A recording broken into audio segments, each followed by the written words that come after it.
Mañanas en Libertad.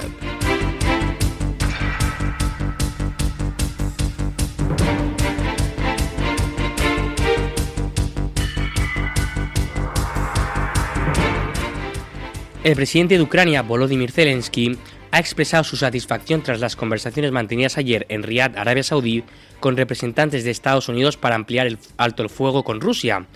Según el ministro de Defensa ucraniano Rustem Umerov, la reunión en Arabia Saudí fue productiva y centrada abordando temas clave como la energía.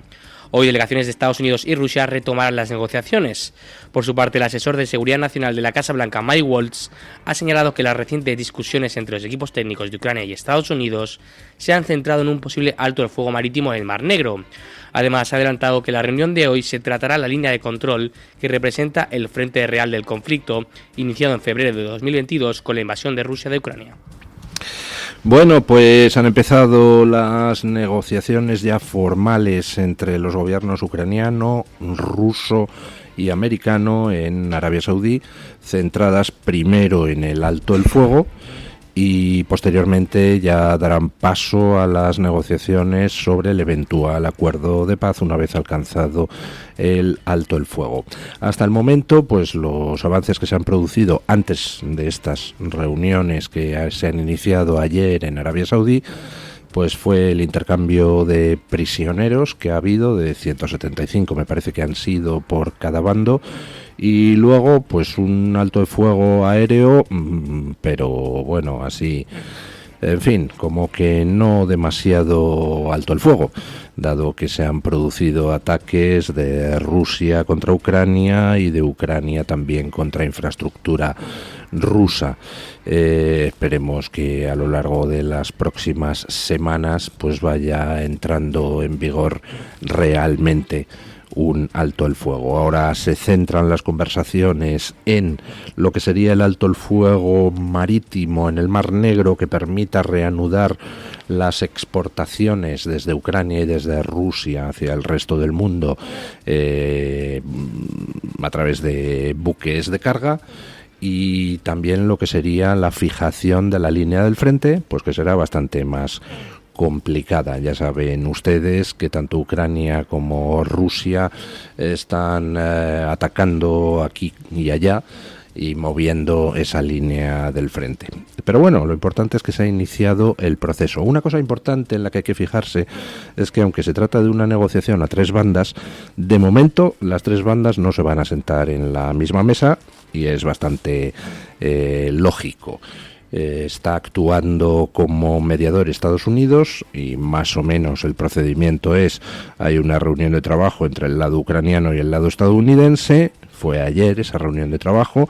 Hoy habrá una reunión de trabajo entre el lado estadounidense y el ruso. Posteriormente habrá otra entre los ucranianos y los estadounidenses, etcétera, etcétera, etcétera. Pasará todavía algún tiempo, no sé si poco o si mucho, para que pueda haber negociación directa ya cara a cara entre Ucrania y Rusia, o a tres bandas con Estados Unidos. En cualquier caso, pues buenas noticias, que vaya progresando el proceso para llegar a un eventual acuerdo de paz, que no va a ser en absoluto sencillo. Hay muchísimos aspectos que tratar, desde las garantías de seguridad para Ucrania hasta el tema de las reivindicaciones territoriales, que hay muchísimas maneras de abordarlo, incluyendo reconocimientos mutuos o sin incluirlos. Bueno, ya iremos viendo. Una de las cosas que más dificultades causa es precisamente el hecho de que el gobierno americano está, en fin, actuando de una forma que, según los cánones tradicionales, es excesivamente transparente, en el sentido de que tanto Trump como su enviado especial, como Vance, como Marco Rubio, están todo el día hablando. Están todo el día dando ruedas de prensa, están todo el día contestando a las preguntas. Y claro, las preguntas que les hacen los periodistas, muchas de ellas van dirigidas a ver qué pasa con el tema de Ucrania, y no se cortan un pelo en responder. Por supuesto, nos contarán lo que quieran, se guardarán la información que consideren importante, pero el caso es que hay una exposición mediática pues bastante alta, lo cual, pues hombre, por un lado dificulta el tema de llegar a posibles acuerdos, porque siempre hay malentendidos, que si no se quiere ha dicho no sé qué, que si eso se interpreta como no sé cuántos, pero bueno, por otro lado, pues hay dos aspectos buenos. Lo primero, que me parece que es un ejercicio de transparencia muy distinto a la opacidad habitual en política internacional, y hasta cierto punto está bien que a los ciudadanos del común nos dejen ver cuanto más mejor de los entresijos de la geopolítica. Y por otro lado, la segunda ventaja que tiene esa sobreexposición, pues es que permite el ir preparando a la opinión pública para lo que quiera que tenga que venir. Ya les he dicho a ustedes muchas veces que en todo este tipo de negociaciones una cosa son los acuerdos y otra cosa es el cómo venderlos, y a la hora de venderlos pues entra en juego la gestión de las expectativas. De lo que se trata es de que al final todo el mundo salga con la sensación de que ha sido igualmente agraciado o igualmente derrotado en esas negociaciones, o igualmente una mezcla de ambas cosas. Se trata de que ni un bando ni el otro se sientan ni humillados, ni ninguneados, ni excesivamente favorecidos. Bueno, aquí en España, pues hoy publican los medios, bueno, un medio, ahora nos contará don Eric Gutiérrez, pues un dato que coincide con algo que les dije en su momento, relativo a la Fiscalía Europea. Escuchen. Ignacio de Lucas, designado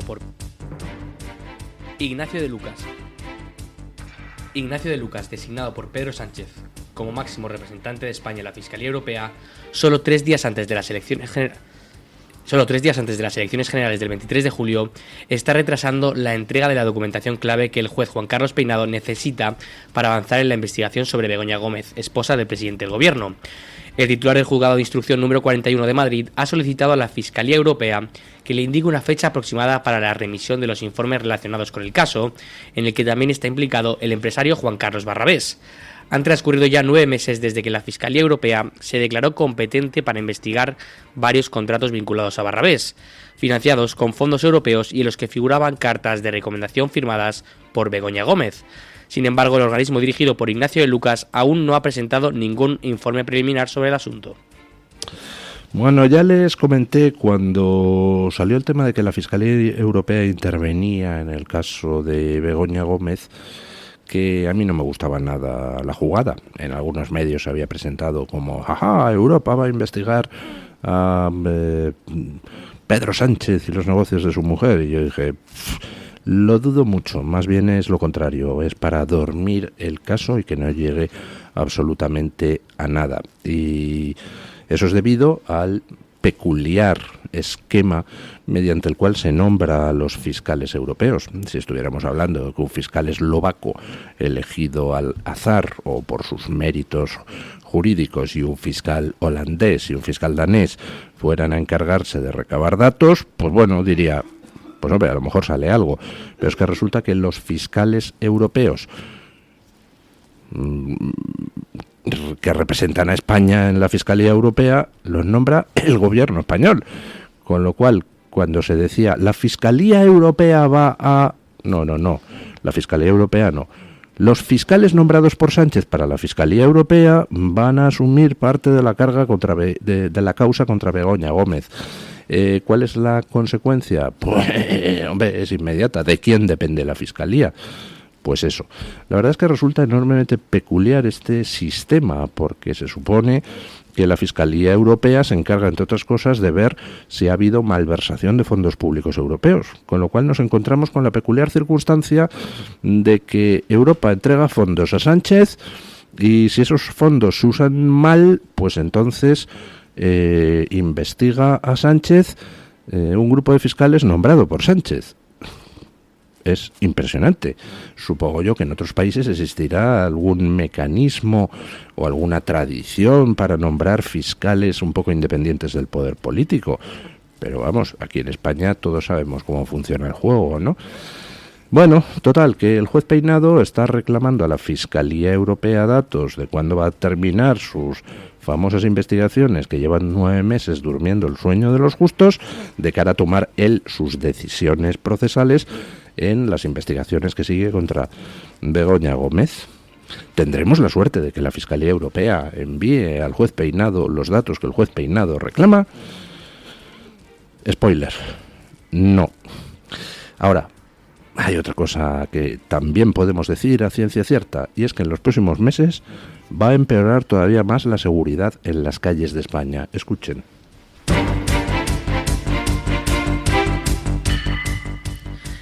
El rey de Marruecos, Mohamed VI, prepara un indulto que beneficiará a más de 1.000 presos en abril, coincidiendo con el fin del Ramadán. Según ha podido saber la Gaceta, la medida sigue la tradición de clemencia real que el monarca ha consolidado en los últimos años.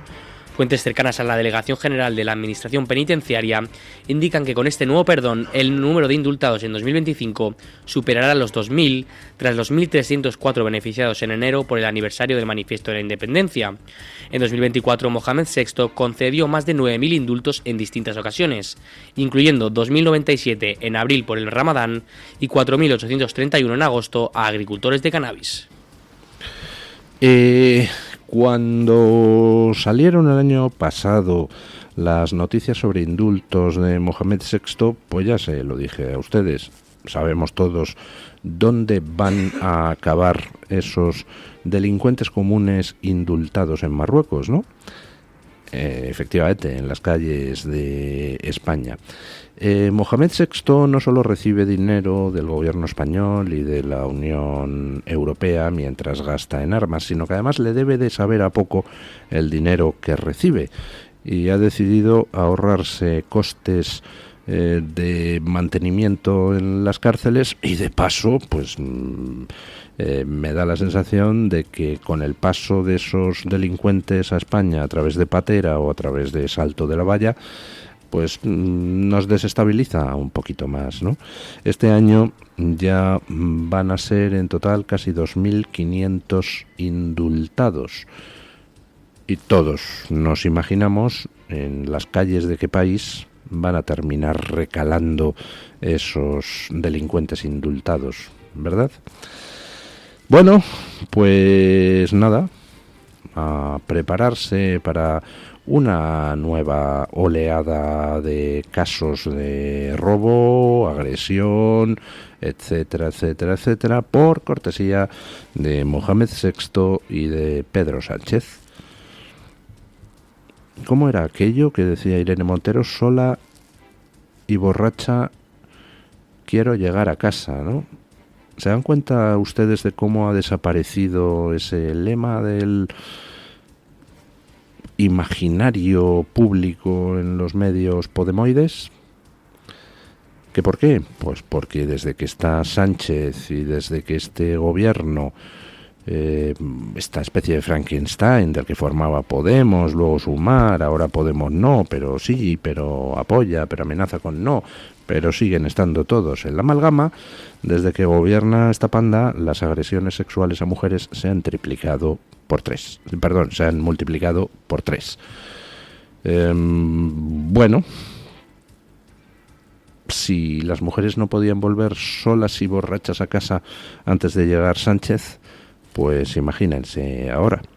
Cuando salió toda aquella polémica por aquellas palabras de Irene Montero, pues mucha gente se le echó encima a Irene Montero diciendo, fíjate qué barbaridades, induciendo a las mujeres a volver borrachas a casa. No, yo ya dije en ese momento que me parecía que eran las únicas palabras acertadas que había pronunciado Irene Montero en toda su carrera política, porque efectivamente las mujeres de este país tendrían que tener derecho, las mujeres y los hombres y los jóvenes tendrían que tener derecho a volver solas y borrachas a su casa cuando les diera la gana. eso no es fomentar el alcoholismo, eso es simplemente reclamar el derecho a circular por las propias calles sin temor a que nadie, pues por ejemplo, te agreda sexualmente. Así que yo en aquel momento dije que la crítica se estaba equivocando. Lo que era criticable de esas palabras de Irene Montero es que eran mentira. Irene Montero nunca quiso que las mujeres españolas pudieran volver solas y borrachas a casa. De hecho, ha hecho lo posible para que no puedan. Primero colaborando en las políticas que han conducido a la invasión migratoria que hace que se haya triplicado el número de depredadores sexuales en las calles de España. Segundo, imponiendo esas leyes del solo sí es sí, que rebajaban las penas a los depredadores sexuales y por tanto tenían dos efectos. Primero, poner a algunos depredadores anticipadamente en la calle, y segundo, rebajar el efecto disuasorio de la política penal. Es decir, lo que era reprochable de aquellas palabras de Irene Montero es que eran mentira, no las palabras en sí. Y bueno, pues nada, ahora 1000 presos más serán indultados por Mohamed VI, después de haber indultado a otros 1000 y pico hace un par de meses, en enero. Y bueno, pues nada, nos suponemos que, vamos, no es que las mujeres no vayan a poder volver solas y borrachas a casa, es que no van a poder volver ni siquiera acompañadas y sobrias a este paso. Y mientras tanto, pues en el este europeo la cosa se sigue complicando. En Rumanía, ya saben ustedes, luego les hablaremos de Turquía, porque en Turquía está la cosa que arde, pero en Rumanía ya saben ustedes que hubo un candidato que iba a ganar las presidenciales y que entonces la Unión Europea pues dio un golpe de Estado puro y duro a través de un tribunal constitucional rumano, que es un órgano político dirigido por un político, y anuló aquellas elecciones rumanas porque las iba a ganar quien la Unión Europea no quería. Bueno, y desde entonces las cosas no han hecho más que empeorar. Al final, en Rumanía se ha llegado a la misma situación que se llegó en Venezuela, donde igual que Maduro prohibió a María Corina Machado presentarse, pues se prohibió a Georgescu, al candidato Georgescu, que iba a ganar las presidenciales, presentarse. Y de igual manera que María Corina Machado se buscó a un propio, Edmundo González, para que se presentara en su lugar, pues Georgescu se ha buscado a un propio para que se presente en su lugar, que es George Simeón. ¿Adivinan ustedes quién encabeza los sondeos para ganar las elecciones presidenciales rumanas? Escuchen. George Simeón lidera las encuestas para la presidencia de Rumanía.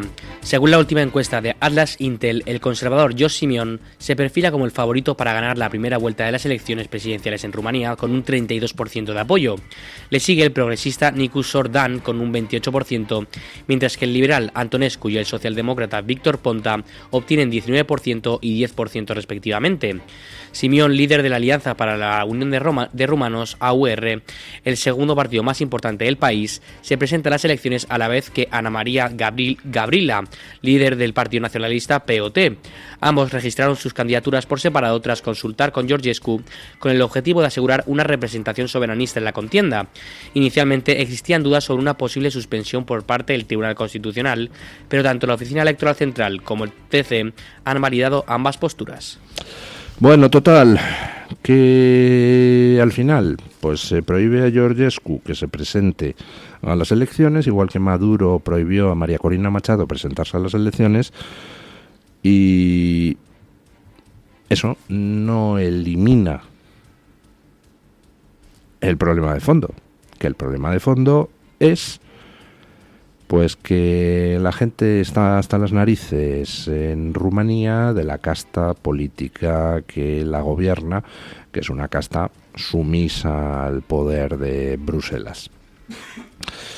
En este caso concreto, pues George Simeón, que es uno de los dos candidatos que de acuerdo con el candidato prohibido se va a presentar en su lugar a las elecciones, pues tenían bastante difícil prohibirle que se presentara, por una razón, y es que George Simeón es el vicepresidente del grupo de conservadores y reformistas, es decir, el de Giorgia Meloni en el Parlamento Europeo. ¿Cómo van a decir, no, mira, nos hemos encontrado no sé qué argumento para prohibirle presentarse? Para las presidenciales sí, pero para el Parlamento Europeo no. Siendo eurodiputado, pues lo tienen bastante difícil para poder descalificarle. La otra candidata que se presenta con el aval también de Georgescu, pues es una candidata de un partido minoritario más a la derecha del ECR. Podríamos situarlo, salvando todas las distancias, más o menos donde está AfD en Alemania, salvando todas las distancias. Bueno, entre los dos, ¿qué va a pasar? Pues que esta candidata de un partido más minoritario pues no pasará a segunda vuelta, pasará George Simeón y nada, pues ganará las presidenciales agrupando el voto de ambos candidatos, a no ser que enfrente todos los demás se unan, es decir, los populares, los socialistas, verdes y tal, se unan para evitar que gane la presidencia rumana. Bueno, la verdad es que va a estar interesante esto de las elecciones en Rumanía, pero bueno, sea cual sea el resultado, al final, pues esta Unión Europea que va camino del autoritarismo más descarnado se va a dejar bastantes pelos en la gatera. No puedes hacer lo que se ha hecho. Se ha anulado a un candidato utilizando como único argumento, porque no se ha presentado pruebas de nada, como único argumento que es un candidato prorruso. Lo cual, hombre, a mi juicio, pues le hace ser un candidato indeseable. Por supuesto, sí. Problema, pues que las leyes no prohíben a nadie presentarse por ser prorruso. Entonces, ¿cómo hacemos?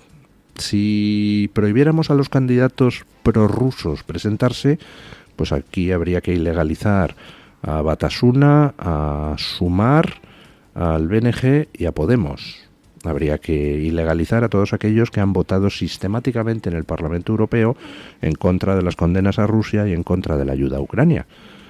Les quiero recordar que quienes han votado en el Parlamento Europeo en contra de la ayuda a Ucrania, entre los eurodiputados españoles, están todos en la coalición que gobierna en este momento en España.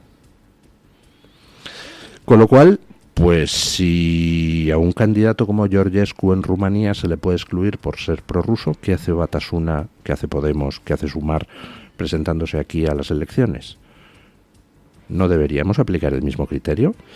Pues no lo podemos aplicar porque resulta que ser prorruso pues no es delito en Europa. Por otra parte, si lo fuera, ¿cómo lo medimos el delito?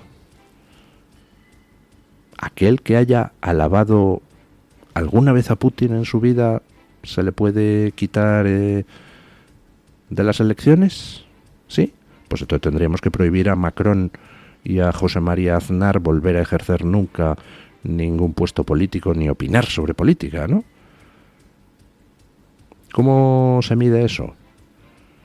Pero sobre todo, independientemente de cómo se mida, pues si queremos que los candidatos prorrusos, como este Georgescu en Rumanía, no se presenten a las elecciones, pues habrá que hacer una ley para prohibirlo. Lo que no puedes por tus santas narices es decir, no, ojo, que es que va a ganar que este es prorruso. Dice, pues anulo la candidatura. ¿En base a qué? ¿En base a qué anula usted la candidatura? ¿En base a qué ley? ¿Con qué decisión judicial? ¿Está inhabilitado?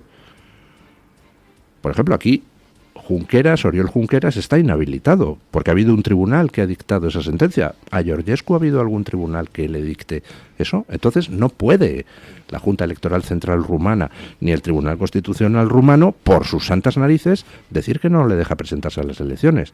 Eso se llama golpe de Estado. Y encima, golpe de Estado estúpido, como el de Maduro con María Corina Machado, porque ahora ya tenemos, pues no uno, sino dos candidatos sustitutos para hacer de Georgescu en las elecciones. ¿Y ahora qué? ¿Anulamos otra vez las elecciones presidenciales? En fin, encima de golpistas, nuestros queridos eurócratas son extremadamente torpes.